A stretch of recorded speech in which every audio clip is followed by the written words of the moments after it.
We drove a stake through the heart of the McCain machine.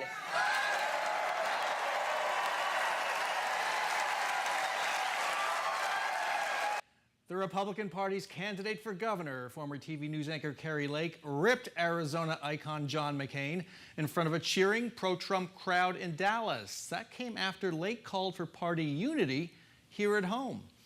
Welcome back to Square Off. The first full week of the November general election campaign got off to a kind of messy start on the Republican side. Some signs of unity, maybe, but there was a little bit of good news on the Democratic side. Joining us now are Don Penich-Thacker, a Democratic consultant at Agave Strategy, and Tyler Montague, a Republican activist and consultant. Welcome back to Square Off. I want you each to tell me the one thing we learned this past week. Tyler Montague. Well, we learned that Kari Lake is going with a base turnout strategy and has abandoned unity and turning toward the middle. When you need more Republicans, independents, and maybe even some Democrats to win statewide, one thing you learned. I think we learned that Republicans are focused on Mar-a-Lago and Democrats are focused on Arizona. Interesting, and that's still in play as we talk here. We don't know where that's going. It's possible by the time we air, Donald Trump may have announced he's running for president. We'll have to see how that plays out. Let's start and stick with Kari Lake. She told an interviewer at the New York Times, there was a long Lake profile this past week, yielded some interesting quotes we're going to talk about. Lake told the interviewer at one point, quote, "I am beloved by people, and I'm not saying that to be boastful." Lake based that on her 25 years on TV here in Phoenix. What does that statement tell you about Kari Lake? I mean, it tells us that she's out of touch, and we don't even just need that statement. We see it when she's out there on the campaign trail. She has shown absolutely no recognition of the fact that the average November Arizona voter wants to hear about how we're fixing our water crisis, what we're doing about our teacher retention crisis, what we're doing with the cost of living. But Kari Lake is out there with her violent, extreme, even Jan Brewer calls it mean rhetoric, and that's not what we're looking for in the state of Arizona. And you know, I'll concede, having covered politics for a while, it takes a certain bit of narcissism to run for office. You gotta believe in yourself a lot, but I am beloved, that was, how did you read that? That's next level self-confidence, I guess. Self-confidence, okay. I think it shows that she might be in an information bubble where she's surrounded by people that praise her and still feels like she's running in a primary where she puts us out and gets positive feedback, and she's ignoring the fact that Trump might have lost Arizona because he alienated the McCains and people that appreciate John McCain. Now, days before the primaries, former Republican Governor Jan Brewer said she would back Kari Lake in the general election if Brewer's candidate, Karen Taylor Robeson, was defeated. Not anymore. Now that Taylor Robeson has lost, Brewer told the Times in that same interview that she won't endorse Lake, and here's what she said. Quote, Kari Lake, went so far to the right that I don't know if she can recover, and if she can't, we'll have a Democratic governor. I want to hear her tell me she did all this because she wanted to win and that it got a little bit out of control.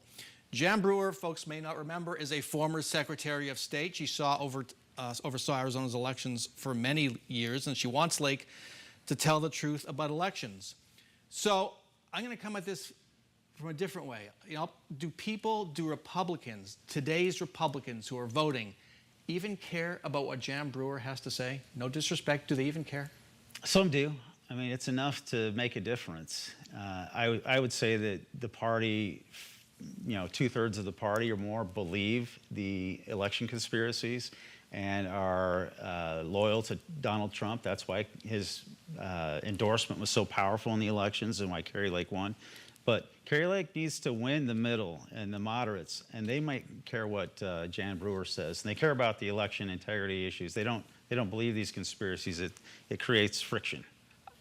I know you're a Democrat, but I'll ask anyways. I mean, does it shock you that you have today's Republicans basically dissing a governor who signed the toughest immigration law in the country? Right. I mean, you cannot, with any validity, call Jan Brewer a rhino, right? But whether or not you remember her, she's a pragmatist. She's done the job. She knows that to do this, you have to be able to work with people. You need to be able to do the unglamorous work of reporting to the Capitol every day and buckling down and getting stuff done. And even if you don't agree with what Jan Brewer got done, or even if you don't know who she is, because a lot of people have moved to Arizona since the Brewer days, you still are out here listening to Kari Lake talking about stuff that doesn't impact your daily life as an Arizonan, and it's not landing. We have real issues to talk about, and Kari Lake's not willing to do it. I don't see her coming back and saying, okay, let's get serious about Arizona's issues. You're a lifelong Republican. Is it time to accept this is now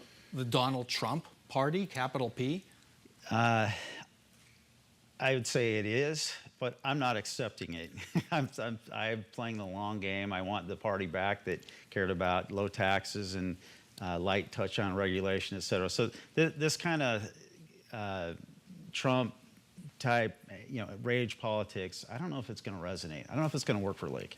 Let's go to the Democratic side. The Democratic Governors Association has donated $1.5 million to the Democratic Party to be used on the Katie Hobbs campaign in ads.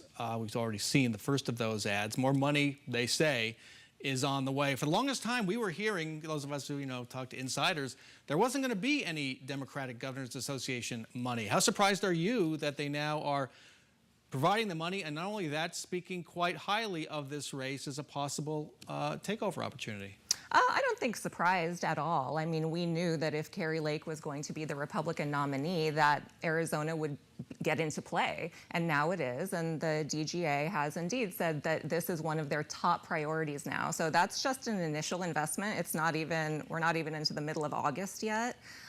So I think we're going to see a lot of support. And what that does for Katie Hobbs is allow her to stay focused and disciplined on her message. She had a primary, but it was nothing like the dumpster fire we saw on the Republican side. So she's been able to be very consistent in her messaging. And now with this influx, it's going to take her far. How far, though, given that Doug Ducey and the Republican Governors Association are spending $11 million, possibly more, on this governor's race to help Kari Lake? Well, there's going to be a lot of money in the race, and I bet on the Democratic side they put a lot more in than $1.5 million. I would bet that matches.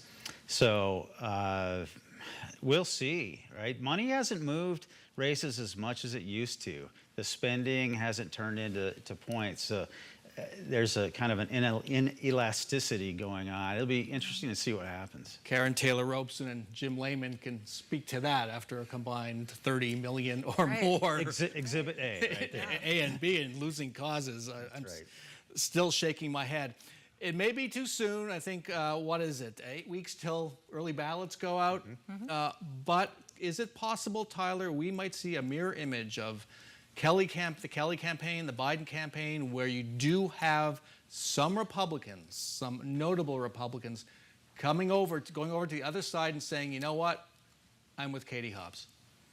Well, behind the scenes, anecdotally, I hear a lot of that kind of talk. I don't know how many will be out prominently. It'd be interesting to see.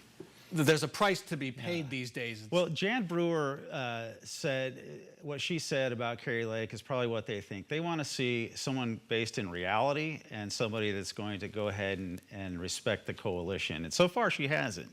But if she makes those kind of moves, it's less likely that you have defectors. But if she stays on her current tack, I don't know. Are you aware of any outreach like that going on right now, still early? Yeah, quite a bit. There have been quite a number of Republicans and, right-leaning moderates starting to reach out to the Hobbs campaign and saying, like, okay, let's talk about this. I didn't think we were friends, but now we need to be, so let's get this figured out. How much does it help that the legislature looks like it's going to be pretty far to the right? Yeah, I think it's very much a reality that people are starting to, latch on to, that people might be splitting their ballots. They're going to vote for Katie Hobbs. They might vote for some of the lower offices in, closer to their traditional party line. But with Lake's rhetoric not tempering at all, and this bombast kind of persona that she's digging her heels into, that just does more and more for Katie Hobbs, who is just staying laser focused: water, education, cost of living.